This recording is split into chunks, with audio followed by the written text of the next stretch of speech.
प्रिय विद्यार्थियों, स्वागत आपका श्री श्याम कॉलेज भादरा के YouTube चैनल पर। देखिए, हम बात कर रहे हैं इंडियन ज्योग्राफी की, और इंडियन ज्योग्राफी के अंतर्गत हम बात कर रहे थे उत्तर का विशाल मैदान।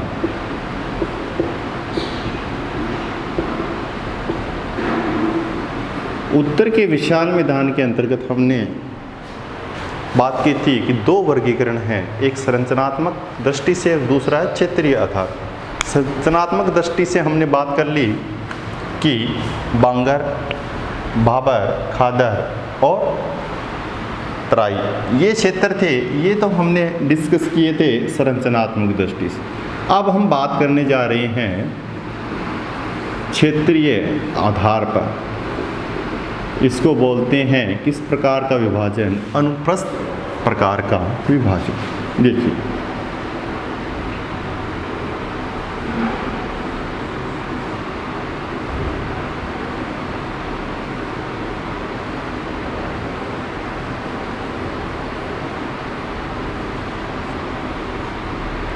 अब हम इस क्षेत्र के ऊपरी क्षेत्र की बात करते हैं। ये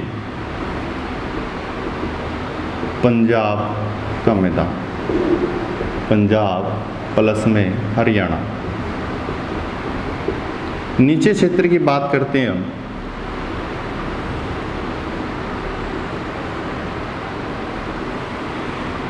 ये है राजस्थान का मैदान। इस क्षेत्र की बात करते हैं हम गंगा का मैदान, और इस क्षेत्र की बात करते हैं हम ब्रह्मपुत्र का मैदान। अब चार क्षेत्र हमारे पास में। देखिए, एक मैदान और आता है, आपको बता देता हूँ, सिंधु का मैदान। तो वो हम इसी में समाहित कर कर अध्ययन करेंगे, उसका पंजाब के क्षेत्र में समाहित करके अध्ययन करेंगे कि सिंधु का मैदान कौन सा है। अब देखिए, सबसे पहले हम बात कर रहे हैं पंजाब के मैदान की। नंबर 1, पंजाब हरियाणा का मैदान।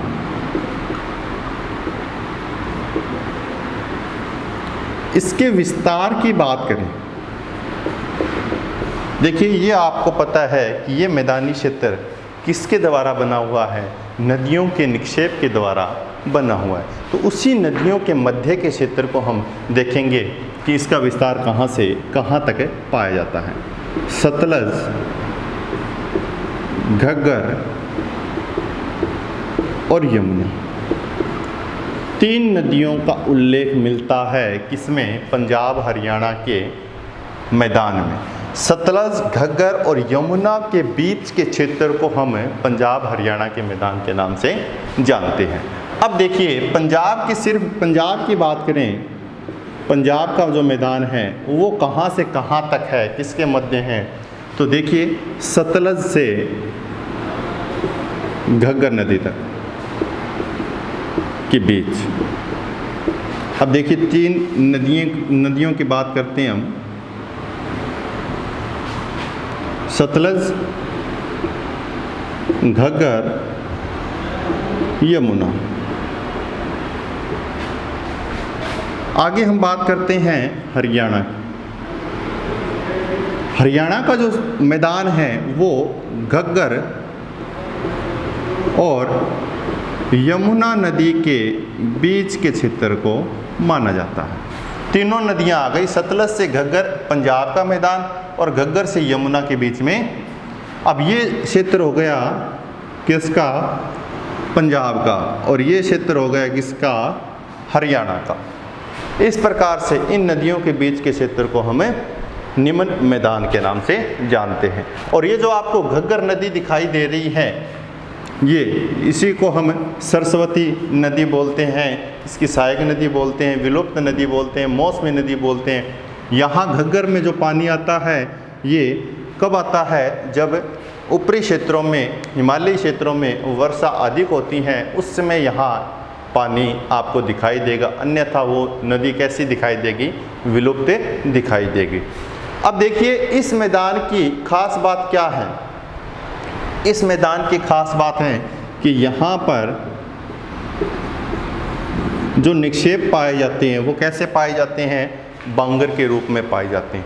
और बांगर को आपको पता है, बांगर क्या है, क्या है? प्राचीन जलोढ़ से निर्मित प्रदेश को हम किस में रखते हैं, बांगर। और ये प्रदेश भी क्या है, बांगर प्रदेश के अंतर्गत आता है। अब देखिए इसी क्षेत्र की बात करता हूँ तो इसमें कुछ विशेष क्षेत्र हैं, आप लिखोगे इस प्रकार से, इसी के अंतर्गत हेडिंग विशेष क्षेत्र। उन विशेष क्षेत्रों की हम बात करते हैं। अब देखिए पंजाब का एक क्षेत्र है, एक जिला है होशियारपुर। कौन सा क्षेत्र है, होशियारपुर।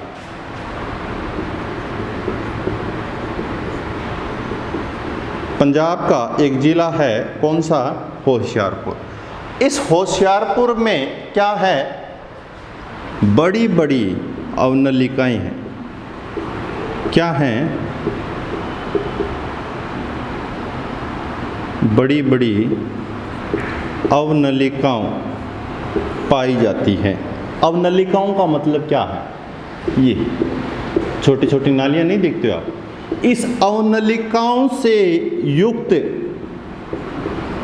क्या पर्वतीय क्षेत्र मिलेगा या पहाड़ी मिलेगा, कैसा मिलेगा? अरे मैदानी क्षेत्र की बात कर रहे हैं। इस बड़ी बड़ी अवनलिकाओं से युक्त मैदानी क्षेत्र पाया जाता है। अब देखिए किसी क्षेत्र में छोटी छोटी इस प्रकार से अवनलिकाएं मिलती हैं। आप वर्षा के समय ज़रूर देखोगे इस ऐसी चीज़ों को। क्या होता है कि वर्षा के समय अगर कोई चट्टान इस प्रकार से है, कहीं मुलायम और कहीं कठोर, तो वो मुलायम चट्टान तो पानी के साथ में बहकर चली जाएगी और जो कठोर चट्टान है वो शेष रह जाएगी। तो आपको ऐसे खड्डे भी मिलेंगे और कुछ उच्च क्षेत्र भी मिलेंगे। इस प्रकार की नालियाँ मिलती हैं। तो ऐसे क्षेत्र कहाँ पर हैं, पंजाब के होशियारपुर जिले में पाए जाते हैं। या हम कह सकते हैं कि इसके अंतर्गत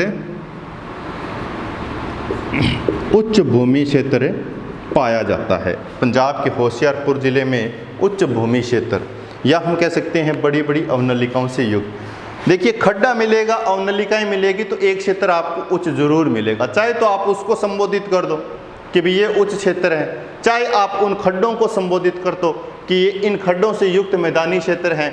कुछ भी कर सकते हो, दोनों एक दूसरे के पूरक हैं। तो इसलिए आप उच्च भूमि क्षेत्र भी बोल सकते हो, या आप बोल सकते हो बड़ी बड़ी अवनलिकाओं से युक्त मैदानी क्षेत्र हैं। इसको पंजाब में क्या कहते हैं, इस पूरे सिस्टम को याद रखना, बस वो याद रखना है। चो या छोस, क्या बोलते हैं, चो या छोस। आपको एक हेडिंग लिखनी है, विशेष क्षेत्र लिखोगे। सबसे पहले एक नंबर लगाओगे यहाँ पर और लिखोगे चो या छोस। आगे लिखोगे, फिर क्या लिखोगे कि पंजाब के होशियारपुर जिले में बड़ी बड़ी अवनलिकाओं से युक्त मैदानी क्षेत्र पाया जाता है या उच्च भूमि क्षेत्र पाया जाता है, जिसे चो या छोस कहते हैं। ये आप एक विशेष क्षेत्र के रूप में दर्शाओगे। इसके बाद में कुछ और भी क्षेत्र हैं, जैसे दूसरे क्षेत्र की बात करें तो पंजाब की बात चल रही है, यहाँ लिख देता हूँ।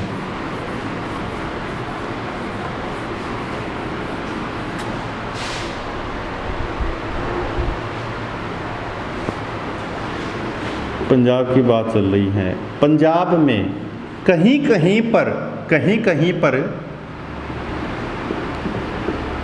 ये 3 मीटर है भी, या तो ये लिख सकते हो या ये लिख सकते हो। 3 मीटर से अधिक, 3 मीटर से अधिक ऊंचाई वाले क्या मिलते हैं, ढाल मिलते हैं। ये ढाल हो गए, ये या इस प्रकार से, या ये ढाल, ये तो कितने मीटर से अधिक होने चाहिए?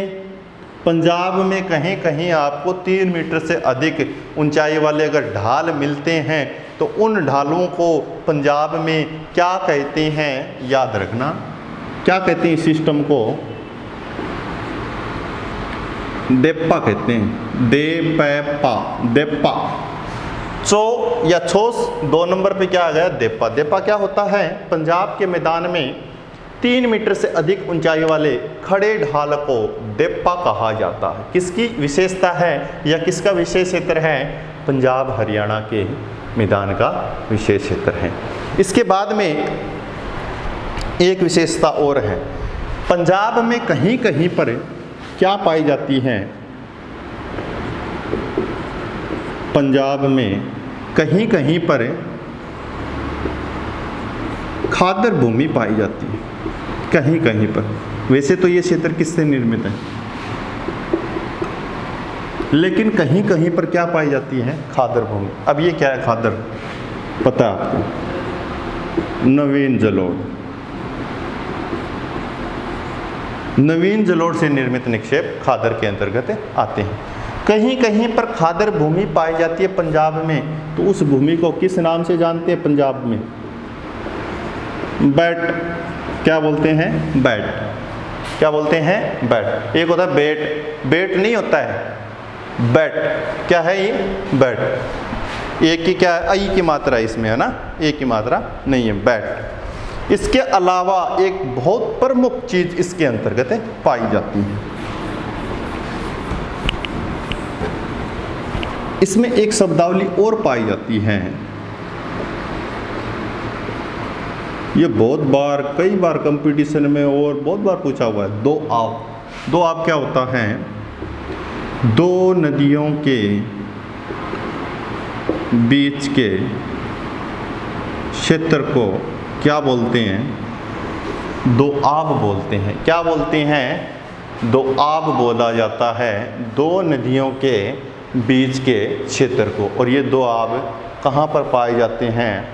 पंजाब के क्षेत्र में। तो यहाँ पर कौन सा? पंच दो आब कहाँ पाया जाता है? पंजाब की नदियों में। पंज आब, पंज आब है ना, पंजाब। पंज आब। आब क्या होता है? दो नदियों के बीच के क्षेत्र का। यहाँ पंज है तो कितने नदियों के बीच के क्षेत्र का? 5 नदियों के बीच के क्षेत्र का। 5 नदियों के बीच के क्षेत्र को पंज आब बोलते हैं। 2 नदियों के क्षेत्र के बीच को क्या बोलते हैं? दो आब या आब बोलते हैं। नदियों के बीच के क्षेत्र को हमेशा आब बोला जाता है। 2 है तो 2, 5 है तो पंज। इसके अलावा एक भूमि और पाई जाती है। किस प्रकार की विशेषता पाई जाती है? इस मैदान में भूमि पर कहीं कहीं लवणीय परत मिलेगी आपको। पंजाब के क्षेत्र में कहीं कहीं पर किसी किसी क्षेत्र में आपको ऐसे लवणीय परत मिलती है, लूणी मिलती है, जिसको आप सेम बोलते हो। उस भूमि को किस नाम से जानते हैं? रेह या कल्लर। ये मैंने पीछे भी बताया था आपको, सारणी के दौरान रेह, कल्लर, भूड़ ये बताया था, आपको याद होना चाहिए। रेह या कल्लर क्या है कि पंजाब के मैदान में कहीं कहीं पर लवणीय परत पाई जाती है भूमि पर, वो क्या कहलाती हैं? रेह या कल्लर कहलाती है। तो देखिए हमने कितनी विशेषताओं के बारे में देखा है। सबसे पहले हमने देखा चो या छोस, दूसरा हमने देखा देप्पा, तीसरा हमने देखा बैट, चौथा हमने देखा है रेह, कल्लर, और पांचवा हमने देखा है दो आब। तो ये 5 विशेषताएं हैं किस मैदानी भाग में? पंजाब और हरियाणा के क्षेत्र में। ठीक है, अब देखिए एक आपको आज बता ही देता हूँ। पंज दो आब है ना, ये देखिए आप, ये थोड़ी एक्स्ट्रा चीज़ है लेकिन आ गया इसलिए बता देता हूँ। इसमें समाहित मत करना, भविष्य में कभी काम आएगा आपको किसी कंपटीशन में। और वैसे तो ये पूरा हो गया है, इसके बाद में 2-4 शब्दावली है, दरोस है, धांड है, ये हम सिंधु के मैदान में देखेंगे अभी। उससे पहले मैं आपको बता देता हूँ कुछ दो आब के बारे में।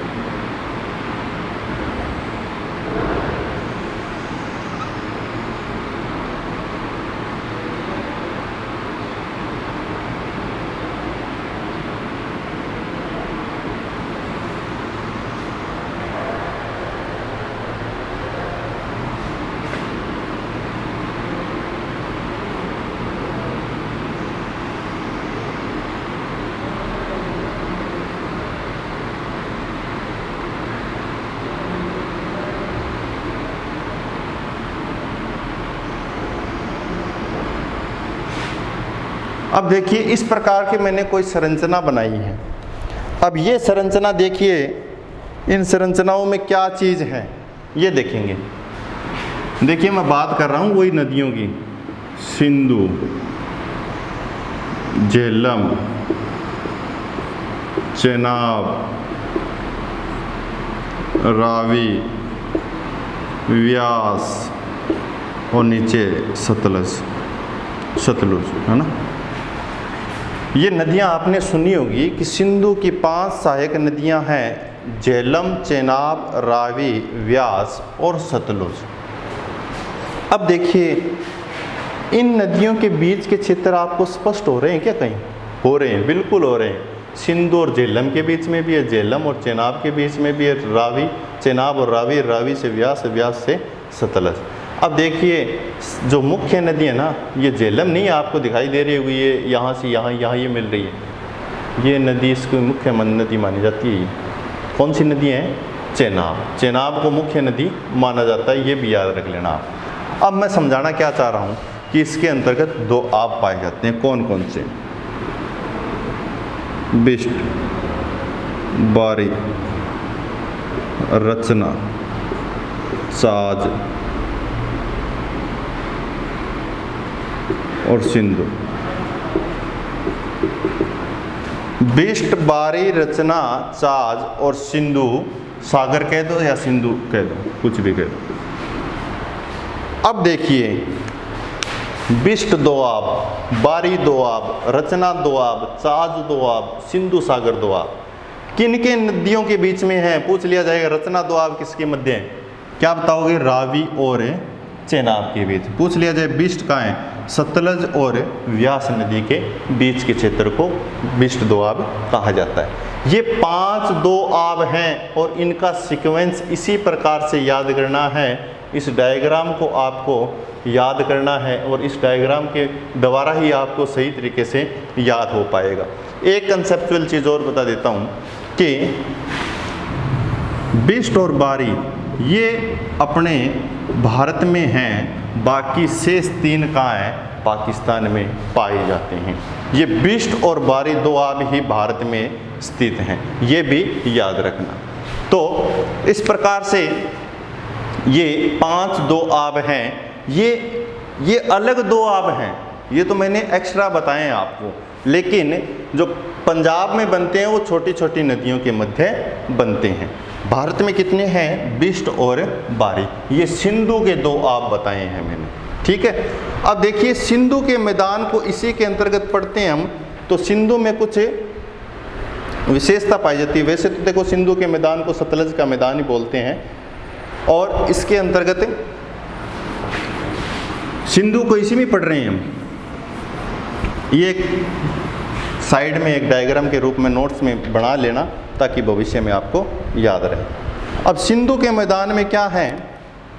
कुछ लंबे व संकरे गर्त पाए जाते हैं। गर्त आपको पता ही है, खड्डे जो होते हैं, या हम कह देते हैं लंबे व संकरे जो खड्डे पाए जाते हैं, ये खड्डे पाए जाते हैं, या हम कह सकते हैं घाटियाँ। घाटियाँ कैसी? शुष्क घाटियाँ पाई जाती हैं। या तो उसको शुष्क घाटियाँ कह दो, या उसको क्या कह दो? लंबे संकरे गर्त। है तो खड्डा ही, है तो खड्डा ही। घाटियों में क्या होता है? तली होती हैं, खड्डे के रूप में आपको दिखाई देती हैं। या तो आप शुष्क घाटियाँ कह दो, या आप कह सकते हो लंबे व संकरे गर्त। कहाँ? सिंधु के मैदान में। सिंधु के मैदान में अगर इस प्रकार की आपको चीज़ दिखाई देती है तो उस चीज़ का नाम क्या है? धरोस। क्या बोलते हैं उसको? धरोस बोलते हैं। याद रखना, धरोस क्या है? सिंधु के मैदान में लंबे व संकरे गर्त पाए जाते हैं, या हम उसको क्या कह सकते हैं?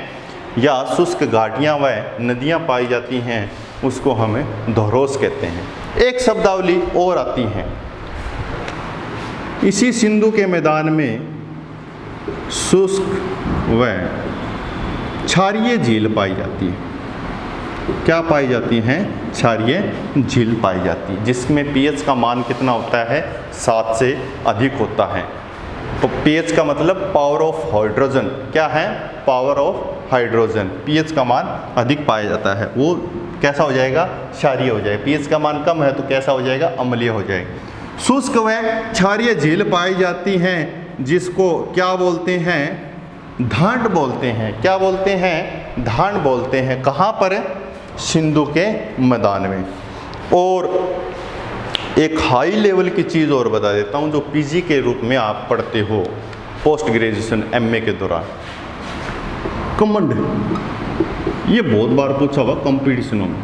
कमंड क्या है, कमंड सिंधु के मैदान से संबंधित विशेष क्षेत्र हैं और ये विशेष क्षेत्र क्या होता है, चूने की ग्रंथियाँ होती हैं। चूने की ग्रंथियाँ, सिंधु के मैदान में जो चूने की ग्रंथियाँ पाई जाती हैं, नमक की जो परत पाई जाती है, चूने की जो परत पाई जाती है ऊपरी क्षेत्रों में, उसको क्या बोलते हैं, कमंड बोलते हैं। क्या बोलते हैं, कमंड बोलते हैं। तो इस प्रकार से हमने पंजाब व हरियाणा के मैदान को देखा है। कल हम देखेंगे राजस्थान के मैदान को और गंगा के मैदान को, और बाकी जो ब्रह्मपुत्र का मैदान है उसकी डिस्कस करेंगे। तो आशा करता हूँ कि आपको अच्छे से समझ में आया होगा। Thank you very much. जय हिंद, जय भारत।